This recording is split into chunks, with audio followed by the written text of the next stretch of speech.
Bonjour tout le monde, aujourd'hui on parle de nutrition. C'est rare qu'on en parle, c'est votre jour de chance, mais n'hésitez pas à vous abonner à notre chaîne YouTube parce qu'il va y avoir une deuxième partie. Bonne écoute! D'abord, il faut savoir que l'apport calorique est une variable super importante pour la composition corporelle et la performance. Dans cette optique, la prise de masse est favorisée par le surplus calorique et la perte de gras par le déficit calorique. Ce n'est toutefois pas le seul détail à prendre en considération. Peu importe, le nombre de calories visées dépend de plusieurs facteurs et il varie aussi d'une personne à l'autre. L'apport calorique correspond évidemment aux calories ingérées dans une journée. Bien que les étiquettes nutritionnelles fournissent cette information, sachez que ce n'est jamais précis à 100% et qu'il y a toujours une marge d'erreur. La dépense énergétique correspond quant à elle à la quantité d'énergie dépensée dans une journée et elle varie en fonction du type d'entraînement, des activités quotidiennes et du métabolisme. Le métabolisme est l'énergie nécessaire au repos pour faire fonctionner l'organisme. Il est influencé par la taille et le poids de l'individu, sa masse musculaire, sa génétique, son sommeil, son âge et son système hormonal, entre autres. Comme pour l'apport calorique, il est difficile de savoir exactement le nombre de calories qu'une personne dépense dans sa journée. Vous pouvez toujours estimer votre dépense énergétique à partir de cette formule, mais la meilleure façon, à notre avis, reste d'y aller via la méthode essai-erreur. Cette formule peut tout de même être utilisée comme un point de départ à adapter par la suite. Pour ce faire, vous devez d'abord sélectionner la formule en fonction de votre sexe et choisir le facteur d'activité physique correspondant à votre situation. Par exemple, un homme de 75 kg, mesurant 170 cm et étant âgé de 25 ans, aurait un métabolisme estimé à 1692,5 calories.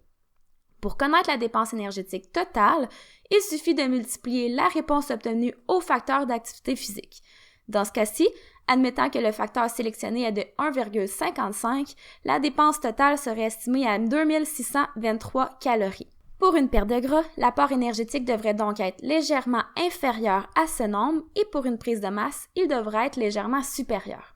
Toutefois, le nombre obtenu n'est pas toujours bien adapté à la personne et il est parfois préférable d'utiliser la méthode essai-erreur afin d'ajuster le nombre de calories. La méthode essai-erreur permet de déterminer le nombre de calories souhaitables en fonction de la variation du poids corporel. Pour ce faire, vous devez vous peser à raison de 3 fois par semaine et ce, idéalement le matin, à jeun et toujours dans des conditions similaires. Utilisez la moyenne de ces 3 données comme valeur de référence à la fin de la semaine. Attendre 2 semaines avant de procéder à des changements au besoin. Pour une perte de gras, vous pouvez viser une diminution de 0,5 à 1% du poids corporel par semaine pendant 6 à 12 semaines. Par la suite, vous devez ajuster votre nombre de calories à la hausse ou à la baisse en fonction de cette variation.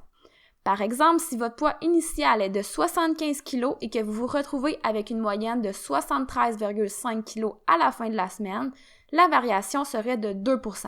Ce qui est un peu élevé. Si vous vous sentez en baisse d'énergie ou que vous avez énormément faim, vous pourriez tout de suite augmenter vos calories légèrement.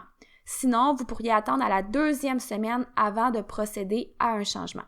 À la fin de la phase de perte de gras, soit après environ 6 à 12 semaines, vous pouvez procéder à une phase de maintenance. Pendant 4 à 12 semaines, question de stabiliser votre poids et de favoriser son maintien à long terme si tel est votre objectif.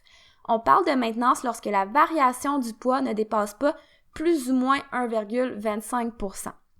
Pour la prise de masse, le principe est le même, mis à part que vous devriez plutôt viser une augmentation de 0,25 à 0,5% pendant 6 à 16 semaines. Maintenant, parlons macronutriments. Les macronutriments sont composés des protéines, des glucides et des lipides. Ils sont des nutriments qui fournissent de l'énergie et qui assurent le bon fonctionnement de l'organisme. Pour ce qui est des protéines, nous vous recommandons de viser environ 1 g par livre de poids corporel par jour. Pour les lipides, nous vous recommandons plutôt de viser au moins 0,3 g par livre par jour. C'est le minimum qu'on recommande. Quant à eux, les glucides vont généralement varier entre 1 et 3 g par livre par jour. Plus vos glucides seront élevés et moins vous aurez de lipides. Au contraire, si vos lipides sont plus élevés, vous aurez donc moins de glucides. D'ailleurs, c'est ce que j'aborderai dans la prochaine capsule. Je vous expliquerai comment bien répartir vos macros selon votre objectif et votre nombre de calories cibles. Pour ne rien manquer, n'oublie pas de t'abonner à notre chaîne, à notre Instagram et à notre podcast et n'hésite pas à aimer cette vidéo.